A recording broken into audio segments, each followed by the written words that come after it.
اور بشرطے کہ وہ کام صرف صورتاً نیک نہیں بلکہ حقیقتاً نیک ہوں۔ کیا مطلب ہے؟ کہ ان کو اللہ کی رضا کے لیے کرے۔ اگر کوئی نیک عمل تو کر رہا ہے، دکھلاوے کے لیے کر رہا ہے، تو اس شخص کو اس کا کوئی بدلہ نہ دنیا میں ملے گا نہ آخرت میں ملے گا۔ بڑے سے بڑا عمل ہے۔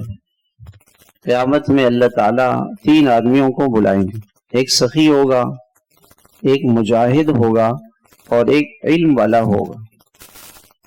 تو ان سے پوچھا جائے گا کہ آپ نے یہ بڑے بڑے کام کیے تھے، اللہ کا علم حاصل کیا تھا؟ وہ کہے گا ہاں میں نے علم حاصل کیا تھا، اس کو پھیلایا دنیا میں، میں نے بہت تبلیغ کا کام کیا، 4 مہینے لگائے، 7 مہینے لگائے، سال لگایا، میں تو شیخ الحدیث تھا، میں تو بڑا عالم تھا، واعظ تھا، خطیب تھا، امام تھا مسجد میں نے تو برسوں دین کا کام کیا ہے، ساری زندگی پڑھنا پڑھانا کیا۔ اور مجاہد کہے گا کہ میں تو شہید ہو گیا تھا، میں تو جان دے دی تھی۔ اور سخی کہے گا کہ میں تو اپنی ساری دولت عوام پر، لوگوں پر میں نے لوٹا دی تھی۔ اللہ تعالیٰ فرمائیں گے کہ ہاں دولت لوٹائی تھی، علم پڑھایا تھا، جہاد کیا تھا، شہید ہوئے تھے، مگر اس لیے کہ لوگ کہیں گے جی بڑا آدمی ہے، لوگ تعریف کریں، لوگ تعریف کریں۔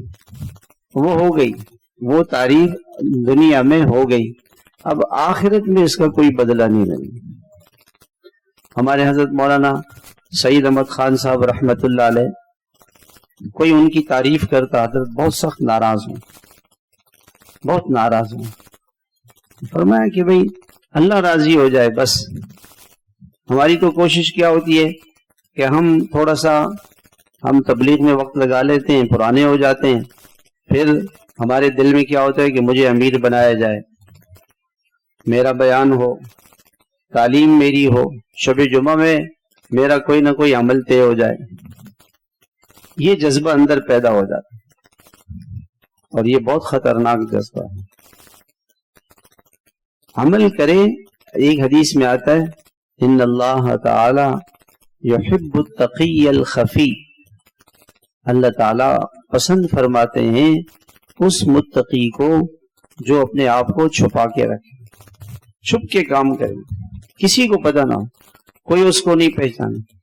حضرت مولانا عمر پالنپوری رحمت اللہ علیہ فرماتے تھے کہ آج ہم ان لوگوں کی برکت سے تبلیغ میں چل رہے ہیں جن کو کوئی نہیں جانتا، جو راتوں کو چھپ کر اللہ کے سامنے روتے ہیں۔ یہ تبلیغ کا کام ان لوگوں کی برکت سے چل رہا ہے، اور شیطان ہمیں کیا دکھاتا ہے کہ جی ہم بیان کر رہے ہیں، جی بیان سے اتنا فائدہ ہو رہا ہے، بیان۔ وہ جو چھپے ہوئے لوگ ہیں ان کی برکت سے یہ کام چل رہا ہے۔ تو عمل پابندی سے کرے، اخلاص کے ساتھ کرے، اللہ کی رضا اپنے ہر عمل میں یہ دیکھے کہ میں عمل کیوں کر رہا ہوں۔ میں تو اگر گشت میں نہیں جاؤں گا تو امیر صاحب ناراض ہو جائیں گے، امیر صاحب کے لیے گشت کیا، امیر صاحب کے لیے گشت کیا۔ اگر میں معمولات کی پابندی نہیں کروں گا، شیخ میرے سے پوچھیں گے تو میں کیا جواب دوں گا؟ تو یہ تو شیخ کے لیے عمل ہوگا، اللہ کے لیے نہیں، صرف اللہ کے لیے عمل کریں۔